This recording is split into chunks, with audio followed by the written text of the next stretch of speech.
Well, let me tell you, Australia is harsh on animals. Like, anyone heard that story about Johnny Depp?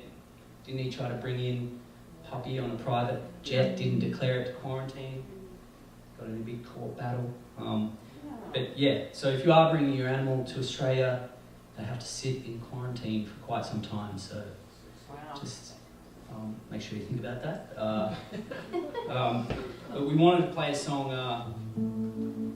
We haven't played this song for a long time.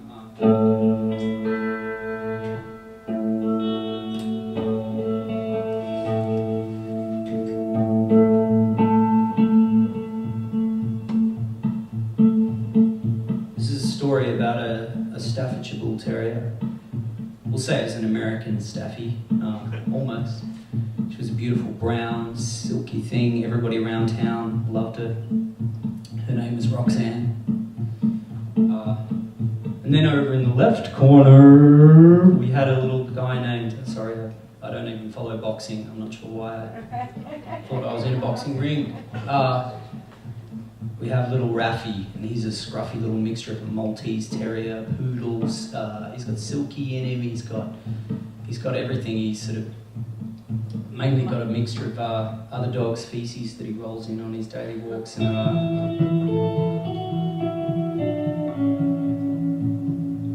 little Raffy was the boss of the house. He was 2 years older. He came earlier than Roxanne, and so it was well understood, even though she was far superior in her physical strength, that she had to obey Raffy. He was the alpha. And I was coming home from the local chicken and chip shop, getting my $4.90 chicken and chip meal, like as in hot fries. And I was walking home and I heard this screaming coming from the backyard, and I ran out there, and my mum was chasing the dogs around the backyard, and she's just screaming at me, son, get some pepper, get some pepper.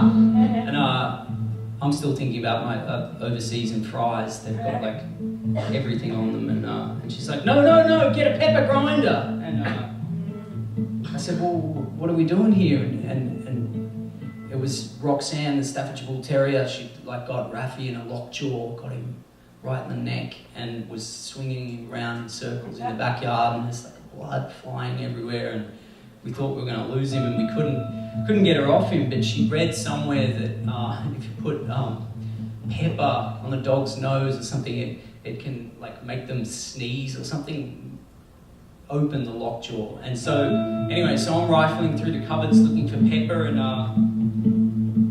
finally I find this massive, one of those kind of like Italian big long restaurant pepper grinders. I bring that out, and I said, what are we going to do, Mum? And she's just screaming, grind, son, grind! And so I run up, I'm trying to chase these dogs, and Mum's chasing them, trying to tackle them into one spot, and I'm grinding this pepper grinder. And it's got no friction in it. I open it up, and Mum, we're out of peppercorns. What do we do? And so Mum said, it's okay. There's one other thing I've read up on the internet you can do. Go down to your music room, get a drum kit, get a drumstick, bring that back. I said, what are we going to do with the drumstick, Mum? And she kind of stops that moment in time, like something a mother never wants to have to tell her son. She said, son, the drumstick, you're going to have to... I'm like, what, Mum? What do you say? She didn't do the whistle either. She's just like, son, yeah, she's pointing with her finger up in the air, and I'm like, Mum, please tell me, you got to use the words. And she's just screams out, all right, son, you got to bloody stick the drumstick right up the dog's bum. All right. It's just a beautiful Saturday afternoon, blue skies in this little suburban neighbourhood in Melbourne, sun. Coming back with this chicken and chip meal. Mum was having a few wines in the backyard, and we just didn't think it was going to get to a situation like this. And so I had to think quick. I ran and I got the drumstick and I brought it out. And I said, well, who's going to... She's like, you're going to do it, son. So So I said, well, you're going to have to help tackle them into the corner of the yard. So we've got them in, you know, close proximity, and so she manages to tackle them, keep them in one spot for long, and she says, "Son, now you got to do it. Stick the stick right up there." And it just goes straight up. She lets go. Little Raffy runs under the house. We get them separated. We get little Raffy to the animal hospital. He gets stitched up, 32 stitches, almost lost his eye. He now talks through a little trachea device, but that's not actually true. That bit is not true. The rest is. Anyway, we got them to safety, and I'm so glad I could tell you that story, because this is the story about the sound of St. Mary's, the local church. And it's about St. Mary's church bells. I didn't need to tell any of that story, so I hope you enjoy it. It's called St. Mary's Bells.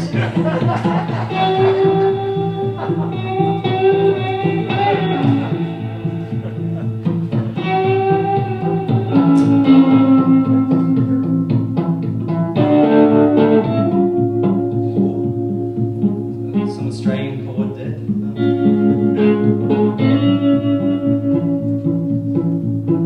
Well, me and my mama could stay up all night long. She'd be sipping red and I'd be singing my song. But when I roamed, that clock struck 12. Yeah, we'd be hearing St. Mary's bell.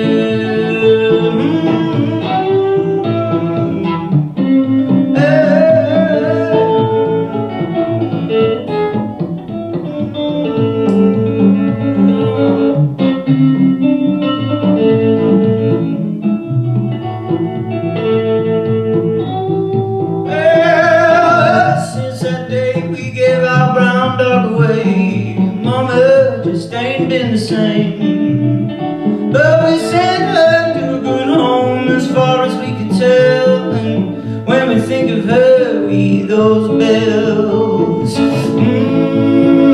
But late one night I thought I heard her howling, but it was just the wind. If I close my eyes I can feel her breathing in my ear. I can smell her sweet smell, and if I close my eyes,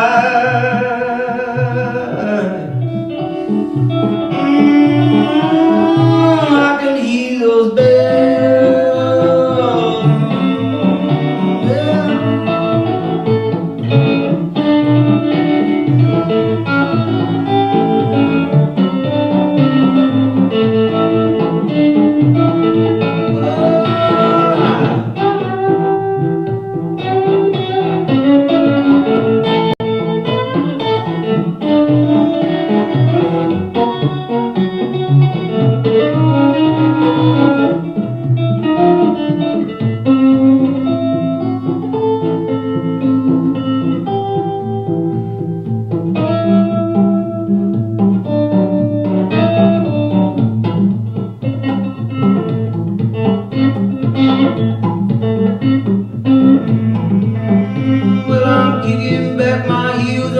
Thursday afternoon, I'll be sculling bitter and drinking myself a beer. But when you look back at me from that picture on the shelf, I get a ringing in my ears from those bells. I get a ringing in my ears from those bells.